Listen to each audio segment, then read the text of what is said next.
Stream that I see here.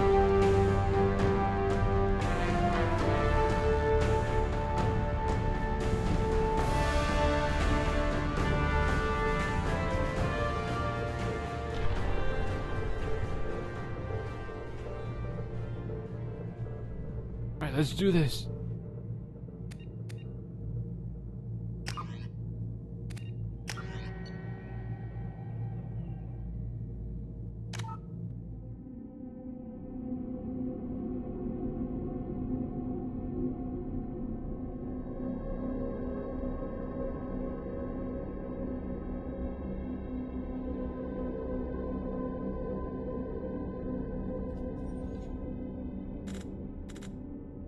Right, this is as usual.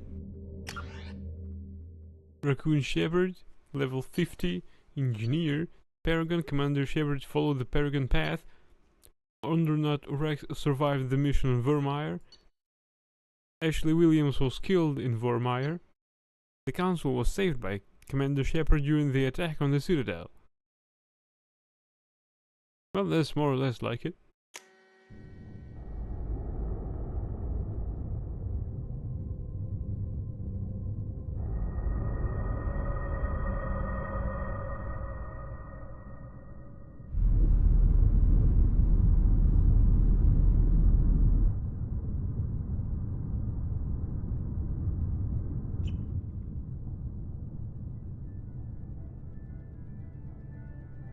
Shepard did everything right. More than we could have hoped for. Commander Shepard uncovered the truth. And still, it's not enough. We're at war. No one wants to admit it, but humanity is under attack. But they're sending him to fight Geth. Geth. We both know they're not the real threat. The Reapers are still out there. And it's up to us to stop them. The Council will never trust Cerberus. They'll never accept our help, even after everything humanity has accomplished. But Shepard, they'll follow him. He's a hero, a bloody icon. But he's just one man. If we lose Shepard, humanity might well follow. Then see to it that we don't lose him.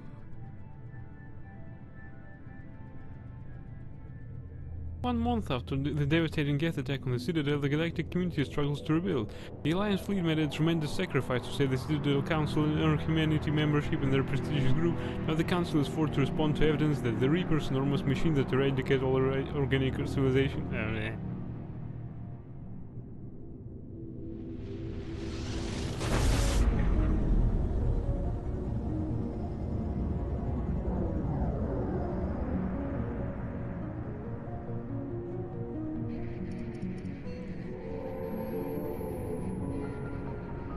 Disengaging FTL drives. Emission sinks active. Board is green. We are running silent. We're wasting our time. 4 days searching up and down this sector, and we haven't found any sign of Geth activity. 3 ships went missing here in the past month. Something happened to them. My money's on slavers. The Terminus system is crawling with them. Picking up something on the long-range scanner. Unidentified vessel. Looks like a cruiser. Doesn't match any known signatures. Cruiser is changing course. Now on intercept trajectory. Can't be. Stealth systems are engaged. There's no way a Geth ship could possibly... It's not the Geth. Brace for evasive maneuvers!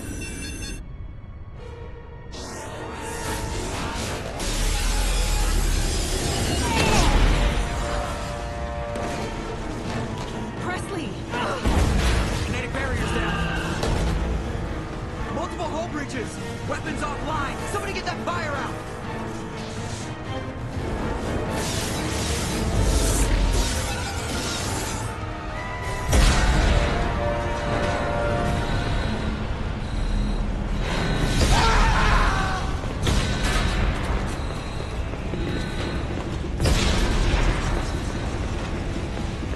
Shepard! Distress beacon is ready for launch. Will the Alliance get here in time?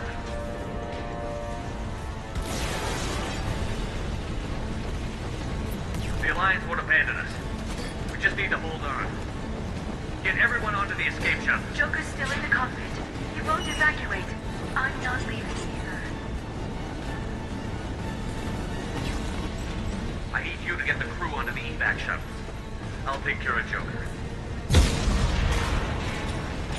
Shepard! Liara, go. Now. Aye, aye.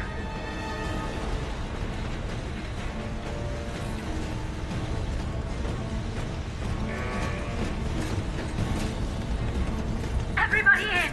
Go, go, go!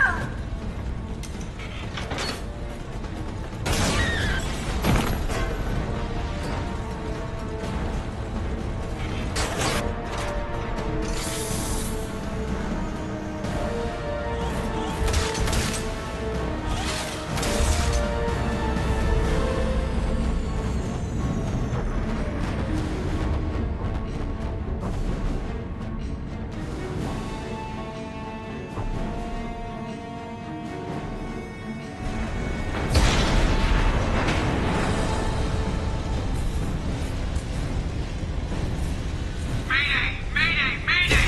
This is SSV Normandy! We've suffered heavy damage from an unknown enemy. My quarters. Ah!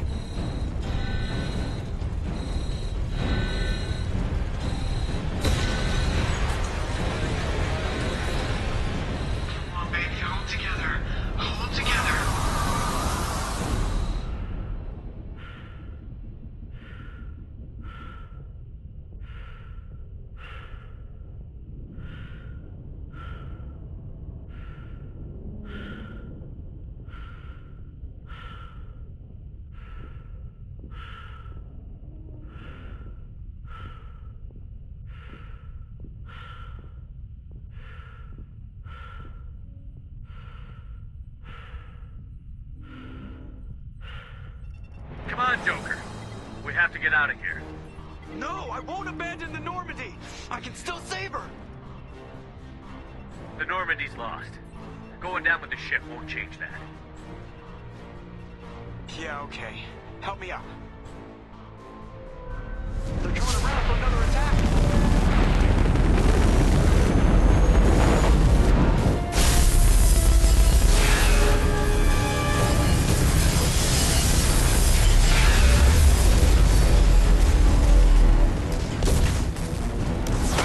Watch the arm.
Seven hands. There will be a comic here. Should we watch it? It's pretty long. It's about the. It's a recap of the first game. Just another routine mission. Why do they always say that before a mission? Of course it's routine. You haven't done anything yet.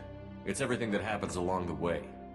The choices you make, the paths you choose, that turn the routine into anything but. Of course, that's how it started. A routine mission. Answering a distress call. Look where that got me. We were testing out the Normandy, Captain Anderson's new ship, when the distress call came in. An Alliance patrol on Eden Prime had been attacked. They'd seen something they couldn't explain. And whatever it was massive.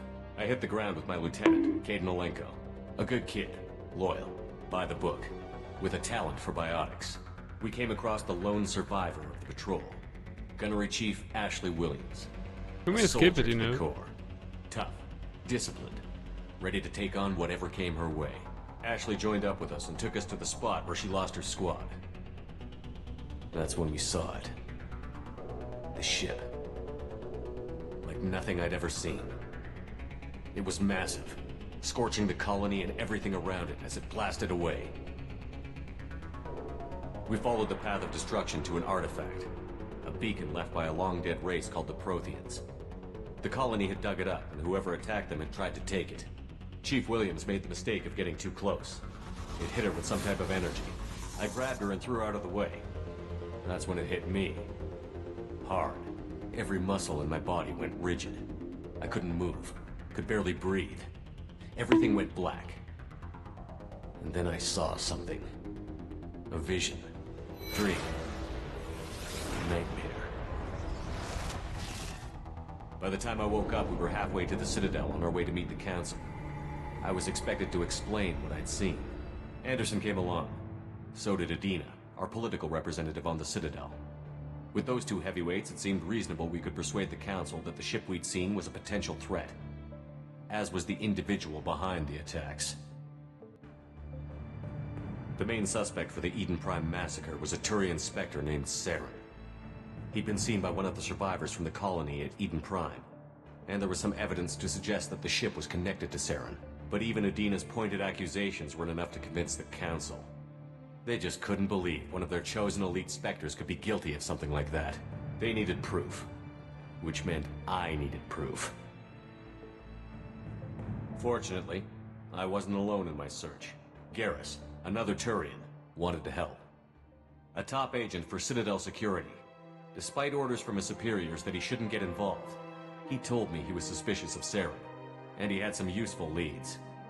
More importantly, he was willing to share them. That led me to Rex, the biggest, nastiest-looking Krogan bounty hunter I'd ever seen. He turned out to be more than just a brute. It was his intel that led to a fugitive with incriminating evidence on Saren. The fugitive turned out to be an energetic little Quarian named Tali. A tech expert with a knack for hacking, she'd procured some information on Saren. Evidence that proved Saren was dirty. Tali's evidence proved that Saren was responsible for the massacre on Eden Prime, and that the immense warship we'd spotted was in fact Saren's flagship. But it went much further. Saren was trying to find a way to bring back a race of sentient machines from dark space. Machines allegedly responsible for cleansing the galaxy of all organic life. These Reapers were blamed for wiping out all life 50,000 years ago, including the Protheans, then disappearing back through the mass relays to dark space, leaving no trace they'd ever been. That explained why Saren was after the beacon, and it made some sense out of my visions. But not much else. We couldn't convince the Council that the Reapers were a threat, but they agreed Saren had to be stopped. They stripped him of his Spectre status and gave me the honor of becoming the first human Spectre. My first task? Bring down Saren. Anderson decided to stay behind, giving up his ship, the Normandy. He told me I would need it more than he would. He also pointed me in a direction. Liara, a Prothean expert, adept in biotics, and maybe most importantly, daughter of Benezia, Saren's top lieutenant. And like most Asari, as beautiful as she is intelligent, and born with a unique ability to meld with other species. Liara was able to help me decipher some of the vision the beacon had given me.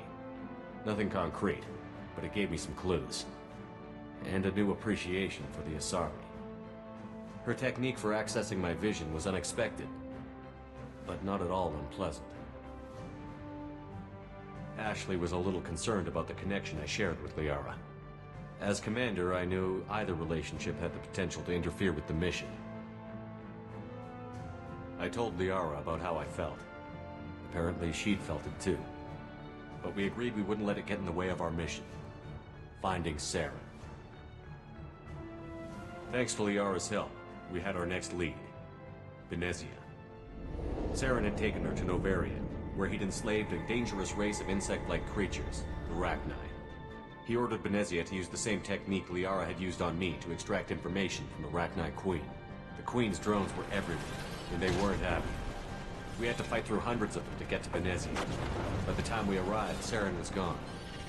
With the information. I tried to reason with Benezia, but Saren had indoctrinated her. He had somehow acquired the ability to control people's actions and wills. Benezia wouldn't surrender, and Liara was forced to watch her mother die in her arms. And I was left with an angry, dangerous Rachni Queen to deal with. She claimed her drones would do no harm if I released her. But the Rachni had terrorized the galaxy before. I couldn't do it. I wouldn't doom an entire species for past sins. And the Queen was true to her word.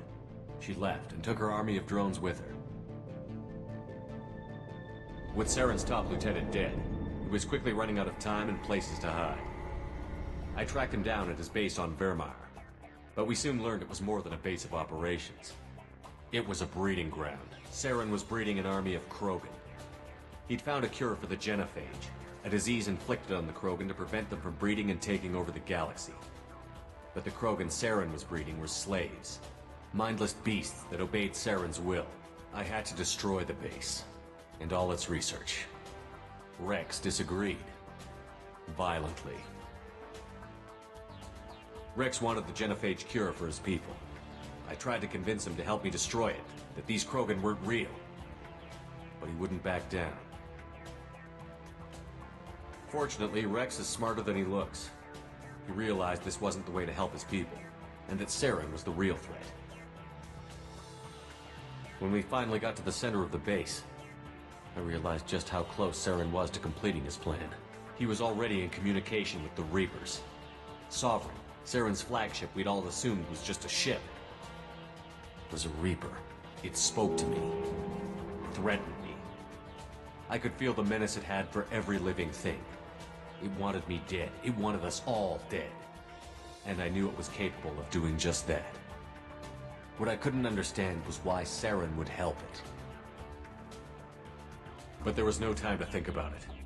Sovereign knew where we were. We had to destroy the base and get the hell out. I split up my team in 2 squads, sending Ash with one and Kaidan with the other as a distraction. We had a nuke, and we planned to use it.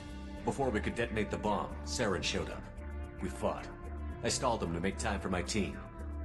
And in talking to him, I realized the truth. It wasn't Saren who was indoctrinating everyone. It was Sovereign. The Reaper. And Saren was in deeper than all of them. He tried to convince me he was still in control. Said he found a way to reduce the Reaper's influence, but he was kidding himself. Or believing the lies Sovereign was telling him. Before I could convince him to stop, he ran, leaving me just seconds to extract my squad mates. I tried, but I wasn't fast enough. I could only save one of them. Ash was a good friend, and a great soldier. But I had to choose, and I chose Kaidan. That was the last time Saren would slip away from me. I knew then, the next time we met, one of us would die. With my team mostly intact, we chased Saren and his army to Ilos, a long-lost planet that had once belonged to the Protheans. As we prepared for what we knew would be a desperate fight, I spoke to my crew. We were just one ship, against Saren's growing army. I assured them all that despite the odds, we could defeat him. But Liara saw through my words. She knew I was hurting after Ash's death. She could sense my doubts. We both knew this mission could be our last. Until that moment, we'd put our feelings aside for the sake of that mission. But why wait? We gave in to each other, and it was perfect. While it lasted. We arrived on Ilos, close behind Saren. Once on the planet, we discovered a Prothean databank that helped me put the final pieces of my vision together. The Reapers had come 50,000 years ago, and every 50,000 years before that, each time purging the galaxy of life. The Protheans had fought and died, like every species before them. But a few survived long enough to leave a parting gift. The Protheans had discovered that the Citadel was the key to controlling the mass relays. By sabotaging the Citadel, they found a way to close the relays to dark space, slowing the Reapers' return, giving us the time we needed to find a solution to stop the Reapers once and for all. Saren knew this. He was leading his army to take control of the Citadel and re-establish the relays to dark space, bringing the waiting Reapers here to destroy us all. We followed him to the Citadel. It was intact, but heavily damaged. He had caught the Council fleets by surprise, and they were only now regrouping. And with Sovereign as his flagship, there was little hope the fleets could counterattack with enough strength to take back the Citadel. But Saren was done running, and I was done chasing him. As the Alliance and Citadel fleets battled Saren's army outside, I cornered the Turian bastard in the Citadel tower and confronted him. He died believing that the Reapers would save him. As I fought to regain control of the Citadel, the Council's flagship, the Destiny Ascension, fell under attack. Despite Saren's death, Sovereign and Saren's army continued to fight. The Council was aboard the Destiny Ascension, and they were requesting assistance. But I knew in order to help them, I would have to put our Human Alliance fleet in jeopardy. The Council had to be saved. They represented the hearts and minds of the galactic community. Without them, the fleets would be in disarray. Even with the Citadel back in my control, Saren defeated, and the Normandy leading the combined galactic fleet, the battle against Sovereign, a single Reaper, was relentless. It took the combined fleets of humanity and the other races, but in the end, Sovereign fell. But the costs were immense. While humanity's efforts in the war earned us our first seat on the Council, it was a hollow victory. The Reapers were still out there. I knew the fight was far from over, but as the one who'd led the fight against Saren, I was given new responsibilities.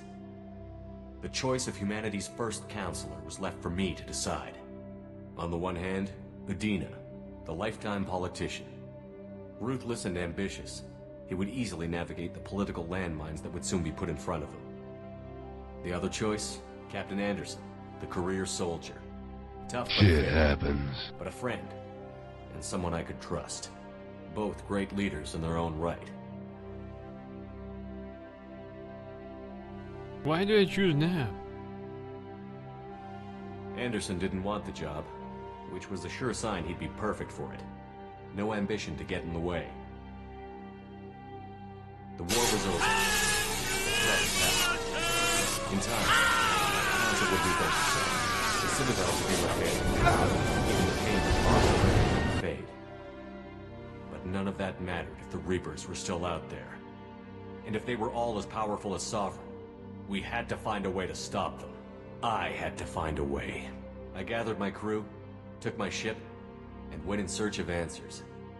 Officially, the Council would only say I was assigned to cleanup duty, rooting out any remnants of Saren's army. Just another routine mission.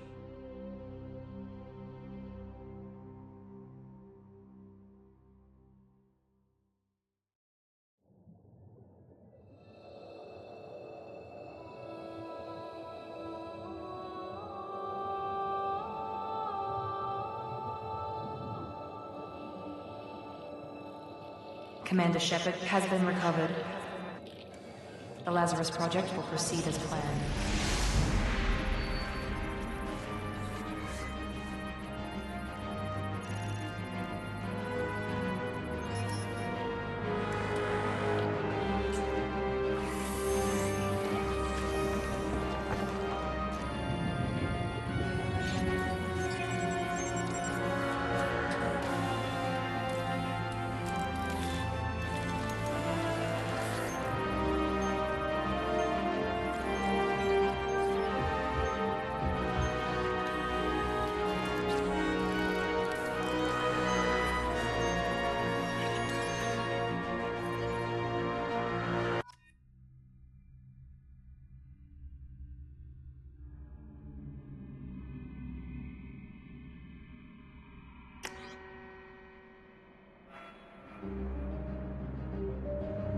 Right, I guess we just proceed with the Shepard we created in the first game.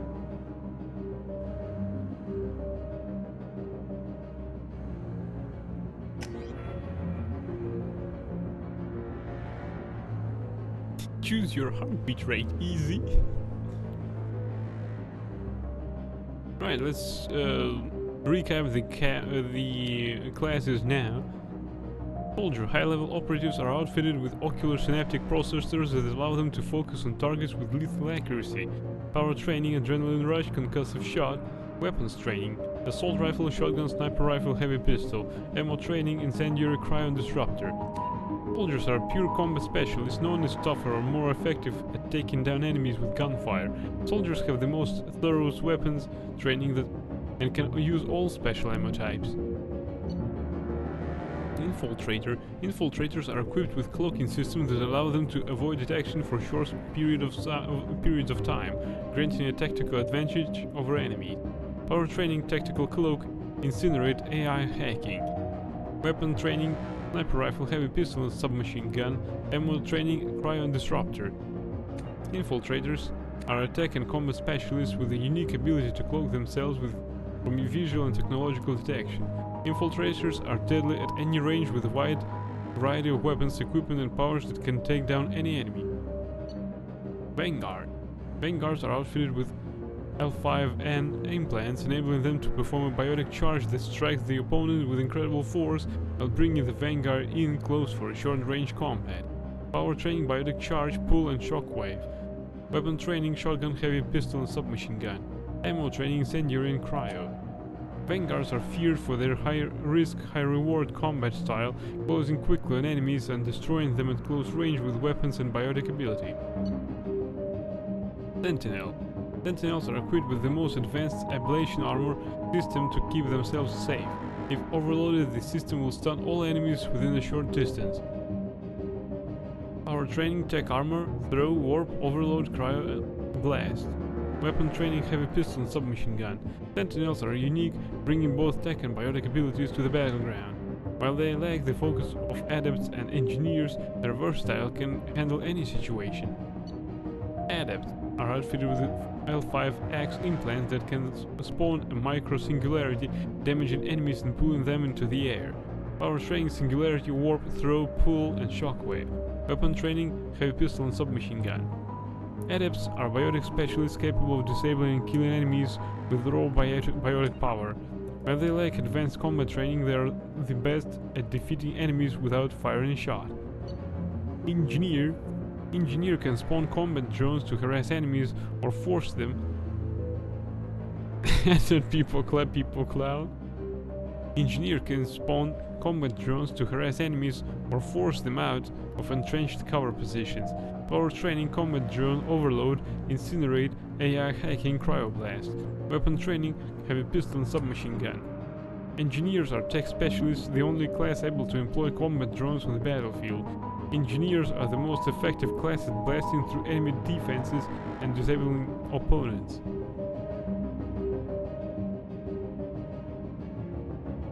Harass enemies, booba, and if they have boobas, monka thing.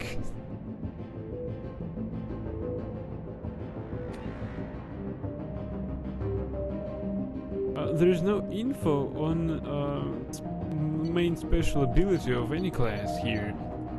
Engineer have a super shield.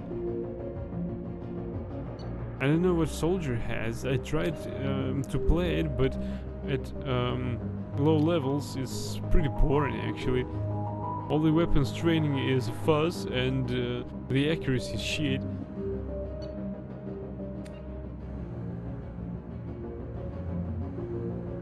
Although the engineer has only heavy pistol and submachine gun.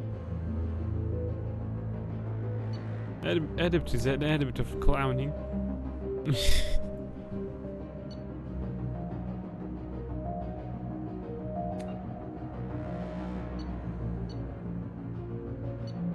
Engineer also is a class, well, where we go in with pistol like a cop. I'm too old for this shit.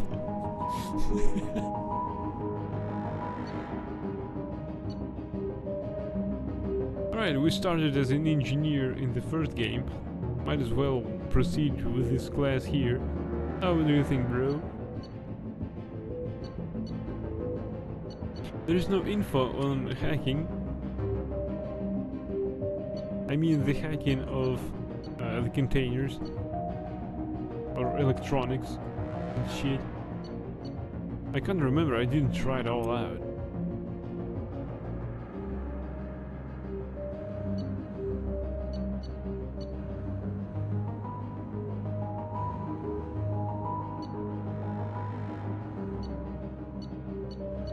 Distant harassment.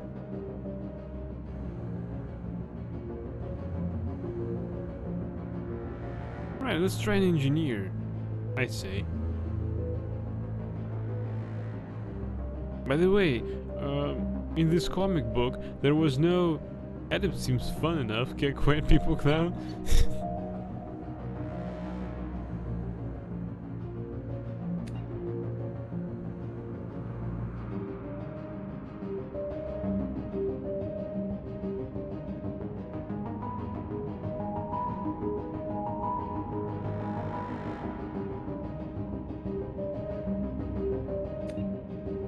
So you want me to take an adept? Well, why not? And you also using pistols as SMGs almost matches our path.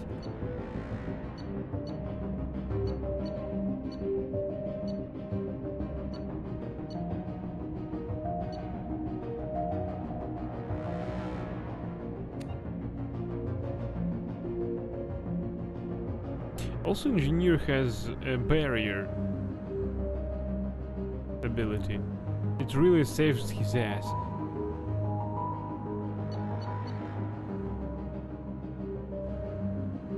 I'm also curious about all that. If they continue to fly, that's your big 1000% kick weight. I don't know, I can't remember. Right, let's do it with the adept.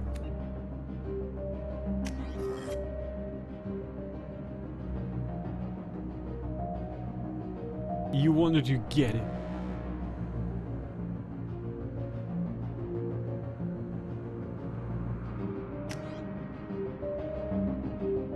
Yeah, yeah.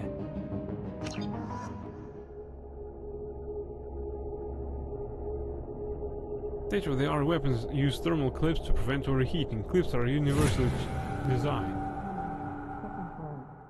He's reacting to outside stimuli, showing an awareness of his surroundings. My God, Miranda, I think he's waking up. Damn it, Wilson. He's not ready yet. Give him the sedative. Shepard, don't try to move. Just lie still. Try to stay calm. Heart rate's still climbing. Brain activity's off the charts. Starts pushing into the red zone. It's not working. Another dose. Now.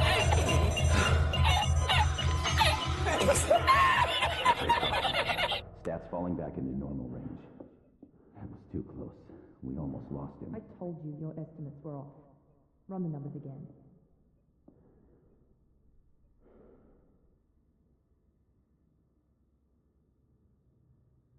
Patient sounds.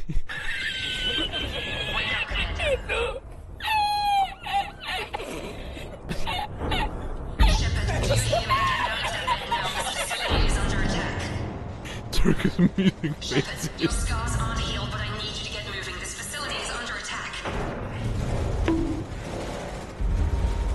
There's a pistol in the locker on the other side of the room. Hurry! Why are you making this a clown game? You don't have time to wait around, Shepard. Grab your weapon and armor.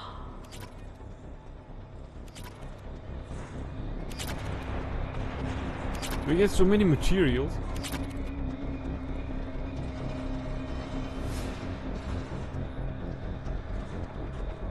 The fuck? Why isn't it working? Just don't have enough clownery as it is.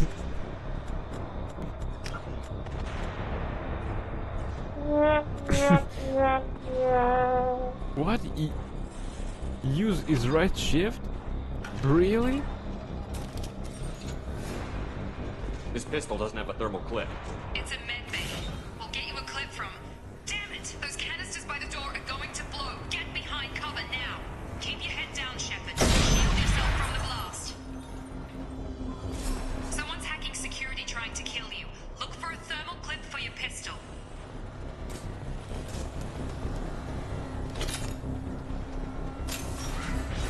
Looks like they set up a barricade to try holding the med... Right, we have Warp, rips enemies apart at the molecular level and stops health regeneration, effective against armor and biotic barriers. Singularity, a dark energy spear dangles your enemies helplessly, leaving them wide open to attack. Unity requires Medigel, revives any wounded fallen squad member.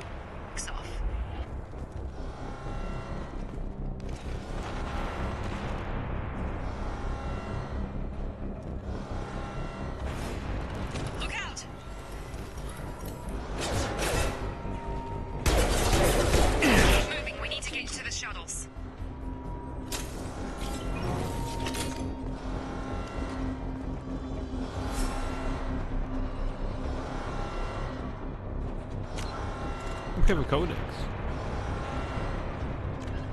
The Asari were the first species to discover the Citadel. When the Salarians arrived, it was the Asari who proposed the establishment of the Citadel Council to maintain peace throughout the galaxy.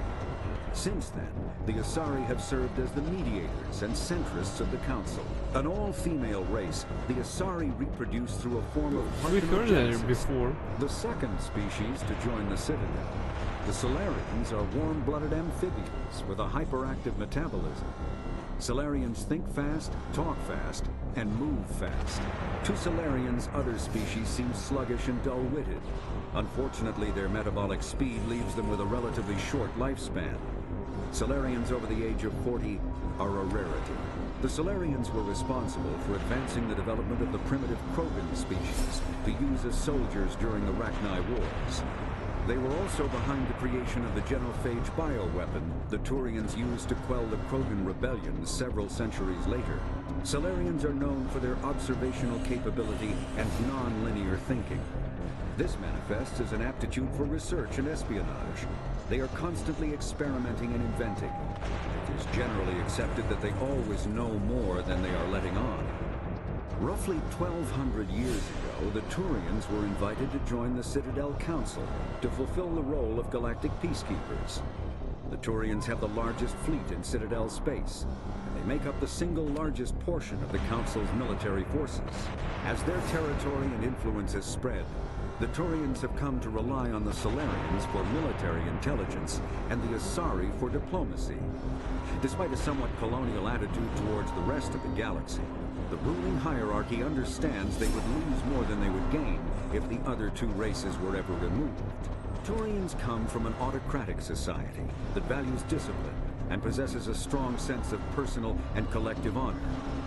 There is lingering animosity between Turians and humans over the First Contact War of 2157, which is known as the Relay 314 incident to the Turians. Officially, however, the two species are allies, and they enjoy civil, if cool, diplomatic relations. 50,000 years ago, the Protheans were the only spacefaring species in the galaxy. They vanished in a swift galactic extinction. Only the legacy of their empire remains. They are believed to have built the mass relays and the Citadel, which have allowed numerous species to explore and expand throughout the galaxy. Prothean ruins are found on worlds across the galaxy. While surprisingly intact for their age, functioning examples of Prothean paleotechnology are rare. Time and generations of looters have picked their dead cities and derelict stations clean. Some believe the Protheans meddled in the evolution of younger races. The Hanar homeworld of Kaje, for example, shows clear evidence of former Prothean occupation. The presence of a former Prothean observation post on Mars has caused a rebirth of interventionary evolutionists among humans. These individuals believe the god myths of ancient civilizations are misremembered encounters with aliens. In the early 2160s, the Alliance began aggressive colonization of worlds in the Skyllian Verge, much to the dismay of the Batarians, who had been developing the region for several decades. In 2171, the Batarians petitioned the Council to declare the Verge a zone of Batarian interest. The Council refused, however, declaring unsettled worlds in the region open to human colonization.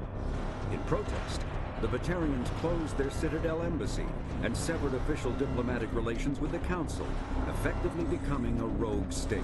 They instigated a proxy war in the Verge by funneling money and weapons to criminal organizations, urging them to strike at human colonies.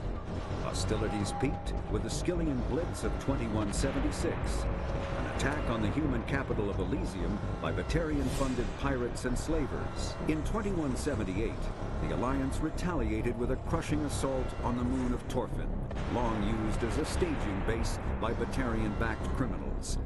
In the aftermath, the Batarians retreated into their own systems and are now rarely seen in Citadel space.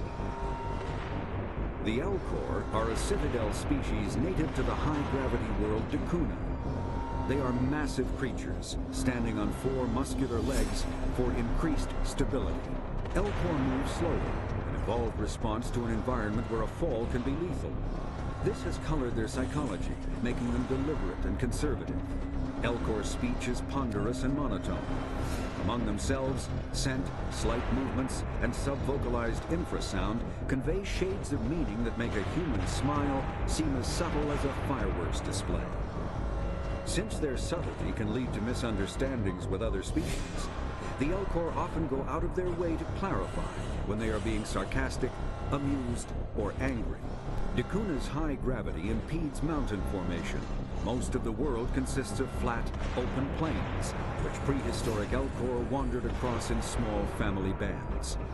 Modern Elcor still prefer open sky, and can become restless and uncomfortable on long starship journeys.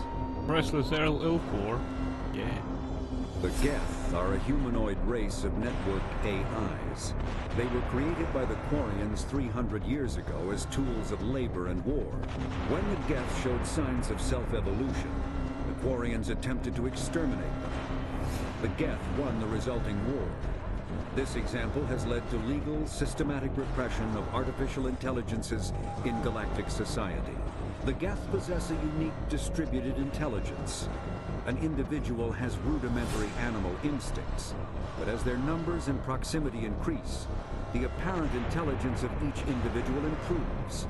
In groups, they can reason, analyze situations, and use tactics, as well as any organic race. Geth space is located at the trailing end of the Perseus Arm, beyond the lawless Terminus systems. The Perseus Veil, an obscuring dark nebula of opaque gas and dust, lies between their space and the Terminus systems. The Hanar are a Citadel species known for excessive politeness. They speak with scrupulous precision and take offense at improper language. Hanar that expect to deal with other species take special courses to help them unlearn their tendency to take offense at improper speech. All Hanar have two names. The face name is known to the world. The soul name is kept for use among close friends and relations. Hanar never refer to themselves in the first person in conversation with someone they know on a face name basis. To do so is considered egotistical, so instead they refer to themselves as this one, or the impersonal it. Their homeworld, Kaje, has 90% ocean cover and orbits an energetic white star, resulting in a permanent blanket of cloud. Due to the presence of Prothean ruins on the world, many Hanar worship them, and Hanar myths often speak of an elder race that civilized them by teaching them language. The Krogan evolved in a hostile and vicious environment. Until the invention of gunpowder weapons, eaten by predators was still the #1 cause of Krogan fatalities. Afterwards, it was death by gunshot. When the Solarians discovered them, the Krogan were a brutal, primitive species, struggling to survive a self-inflicted nuclear winter. The Solarians culturally uplifted them, teaching them to use and build modern technology, so they could serve as soldiers in the Rachni War. Liberated from the harsh conditions of their homeworld, the quick-breeding Krogan experienced an unprecedented population explosion. They began to colonize nearby worlds. Even though these worlds were already inhabited, the Krogan rebellions lasted nearly a century, only ending when the Turians unleashed the Genophage, a Solarian-developed bioweapon that crushed all Krogan resistance. The Genophage makes only 1 in 1,000 pregnancies viable, and today the Krogan are a slowly dying breed. Understandably, the Krogan harbor a grudge against all other species, especially the Turians. Driven from their home system by the Geth nearly 3 centuries ago, most Quarians now live aboard the Migrant Fleet, a flotilla of 50,000 vessels ranging in size from passenger shuttles to mobile space stations. Home to 17 million Quarians, the flotilla understandably has scarce resources. Because of this, each Quarian must go on a rite of passage known as the Pilgrimage when they come of age. They leave the fleet and only return once they have found something of value they can bring back to their people. Other species tend to look down on the Quarians for creating the Geth, and for the negative impact their fleet has when it enters a system. This has led to many myths and rumors about the Quarians, including the belief that underneath their clothes and breathing masks, they are actually cybernetic creatures, a combination of organic and synthetic parts. There's nothing about their culture, you know. A myth common to several cultures in the galaxy. Reapers were imagined to be space monsters who consumed entire stars.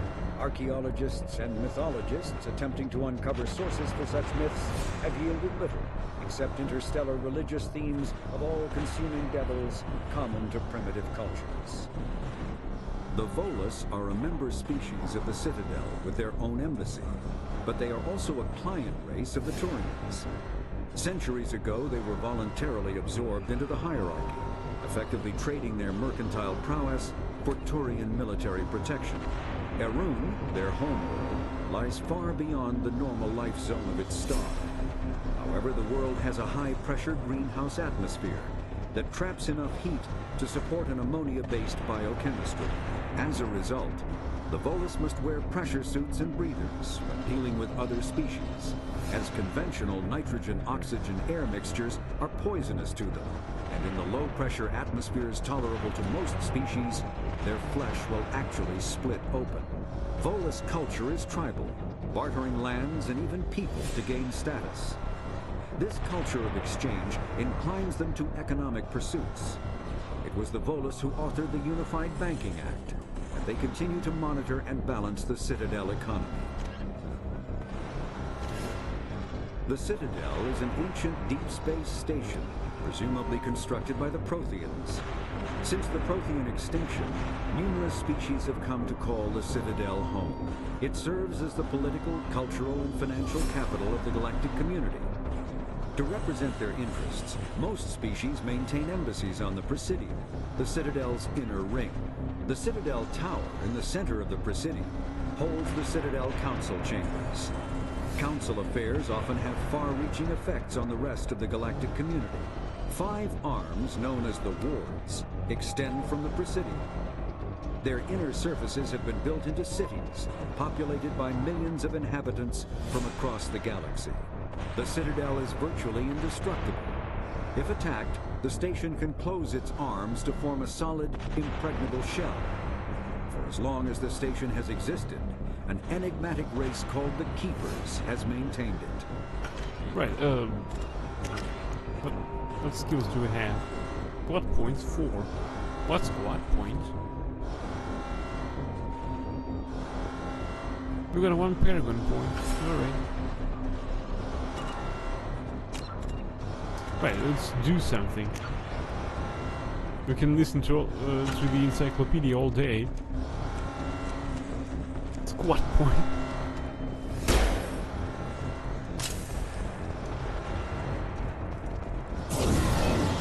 Oops. Oh, we can do it often.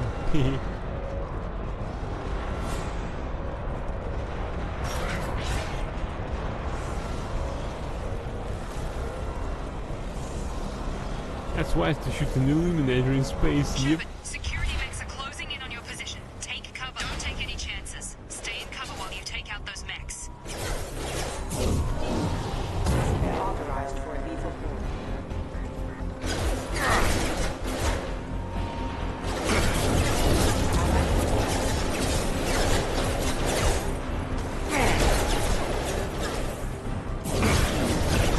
What the fuck?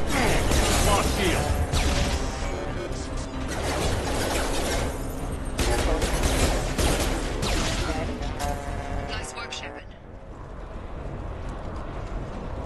She also added coast is clear.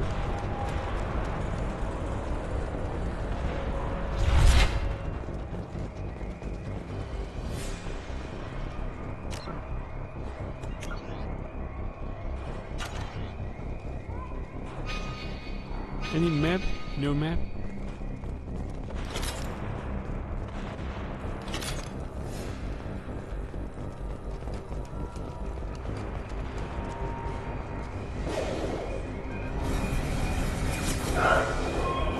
Don't waste time. I can't keep the mechs distracted for long.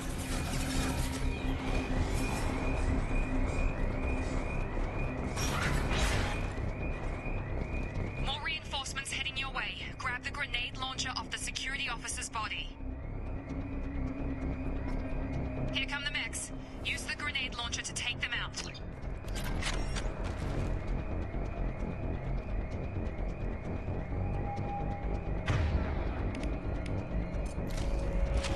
But I can't use re.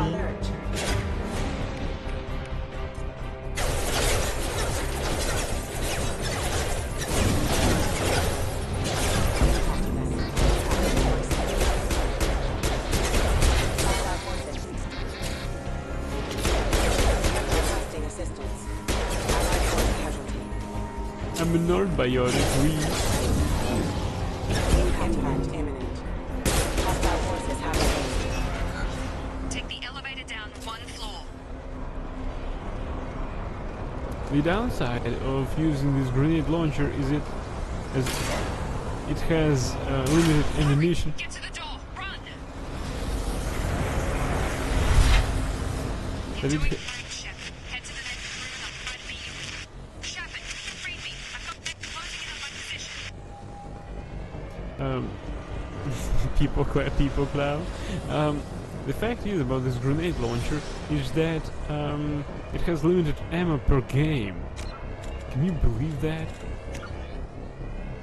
So even for a tutorial I don't want to use it. Also our singularity is almost as a grenade. What the fuck, really?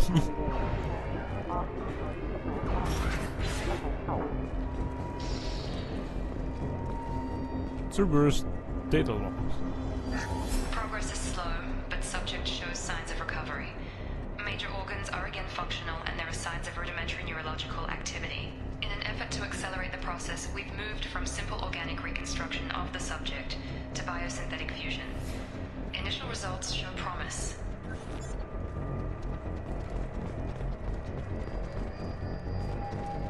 Log update. The cost of this project is astronomical. Over 4 billion credits so far. But nobody seems to care that we've gone over budget. I don't know where the boss gets all his money. Maybe it's better not to know. I just wish he'd kick a little more in my direction once in a while.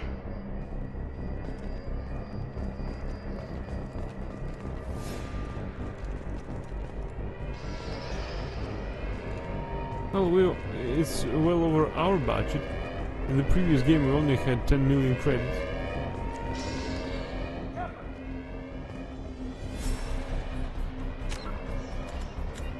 Well, we have 130,000 credits. Not much. Our initial resources are good, thanks to our discoveries in the previous games.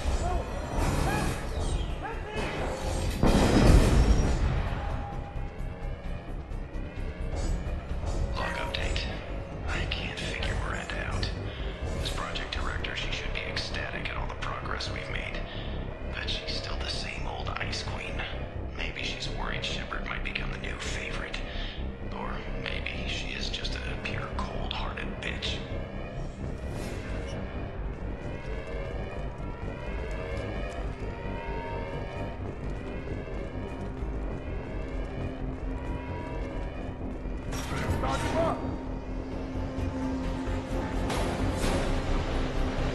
Gotta hurt! Shut up. What the hell? Got him.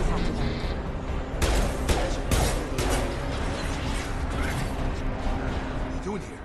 Thought you were still a work in progress. Are you with Miranda? Yeah, sorry. I forgot this is all new to you right now. I'm Jacob Taylor. I've been stationed here for— Hostiles detected. Damn it!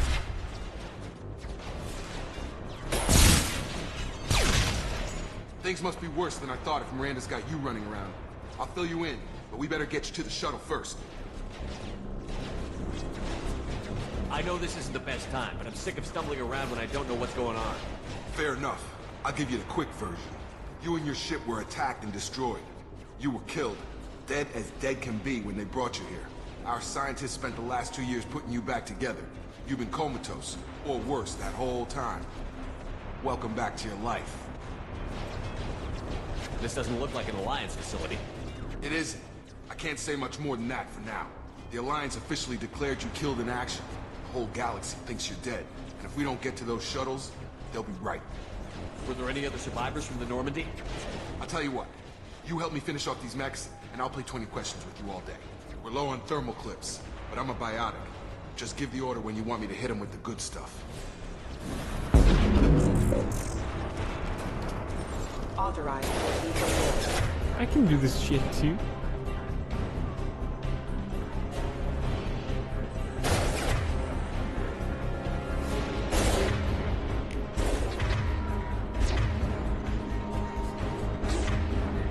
We're both people clown.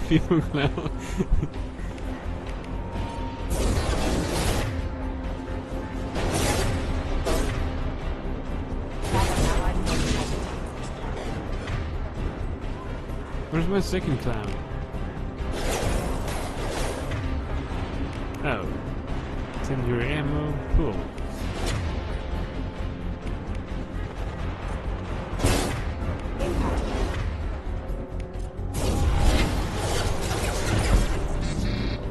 Falling back. Yeah! Okay. I promised I'd answer your questions. What do you want to know? You said they spent 2 years rebuilding me? How bad were my injuries? I'm no doctor, but it was bad. When I first saw you, you were nothing but meat and tubes. Anywhere else, they'd have put you in a coffin. But Project Lazarus was different. Cutting-edge technology. What do you mean? Cloning? Cybernetics? I don't know the details. You'd have to ask the scientists. But I'm pretty sure you're not a clone. They wanted to bring you back exactly as you were. You're still you. You just might have a few extra bits and pieces now. What can you tell me about the project? Were there other test subjects? Project Lazarus only had one subject. The whole point was to bring you back. Just you. Even that was a challenge. 2 years. All the top scientists. The best technology money could buy. Do you know anything about this attack? Who's behind it? What they're after? Damned if I know. I was getting ready for some shut-eye, then bam! Bunch of explosions. Next thing I know, every damn mech in the place starts shooting at us. I'm guessing it had to be an inside job. You'd need top security access to hack all the mechs. The last thing I remember is the Normandy blowing up. Did anyone else make it? Just about everybody survived. A few servicemen from the lower decks didn't get out. No. Navigator Presley was killed by an explosion. But everyone else, including the non-Alliance crew, the Asari, Liara, and the Quarian, they all made it out alive. Do you know what any of them are doing now? I don't know, Commander. It's been 2 years. They've moved on. Left the Alliance. Could be anywhere. They were my team. If they knew I was alive, they'd come back. Maybe you can track them down after we get off the station. If we get off the station. What's with the text? And the background of it? What's your job here? Depends on who you ask. Technically, I'm Miranda's top lieutenant. But I'm just a soldier. I served 5 years in the Alliance before this. Now I'm in charge of the station's security. Usually a lot more dull than this. Normally I don't fire my gun unless it's target practice. When I first woke up, someone named Miranda was talking to me over the radio. We lost contact just before I ran into you. Miranda Lawson is the station's ranking officer. She led the Lazarus team. It was her job to bring you back to life, no matter what. Should have guessed she'd try to save you. She's not about to give up on you now. You said you lost contact. Could you tell what was happening? There was some gunfire and an explosion right before I lost her. She knows how to take care of herself. But I hope she's okay. What's the quickest way to those shuttles? Depends where the mechs are thickest. It's probably best if you... Check. Anyone on this frequency? Anybody still alive out there? Hello? Wilson, this is Jacob. I'm here with Commander Shepard. Just took out a wave of mechs over in D-Wing. Shepard's alive? How the hell? Never mind. You need to get him out of there. Get to the service tunnels and head for the network control room. Roger that, Wilson. Stay on this frequency. I think I remember a Wilson checking on me one time when I woke up. That's him. He's the chief medical tech. Answers directly to Miranda. Come on. The service tunnels are this way. Time for you to go to bed. Yes, for me too, but we may as well complete this prologue. Log update. The Lazarus Project is about to enter the final phase. It's taken nearly 2 years, but we did it. Commander Shepard is alive. This is the most amazing medical achievement in recorded history. Maybe now Miranda will finally show some appreciation for everything I've done. Alright, in fact, I think that's just best way to go and to sleep, because it'll take about half an hour for us to advance past the prologue. So now we'll read that.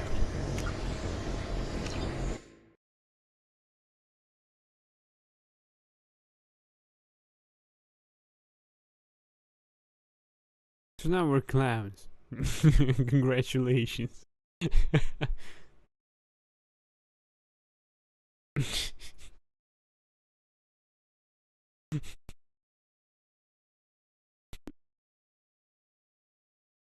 Alright, we're raiding out to Meridian Therapy. She's playing Stardew Valley. Please give her some love. I thank you everyone for watching. Hope that you enjoyed it as much as I did. Way to go, people clown. Easy. Right, see you next time on more clowning, and well, we're off to Stardew Valley stream. That's about it. Bye.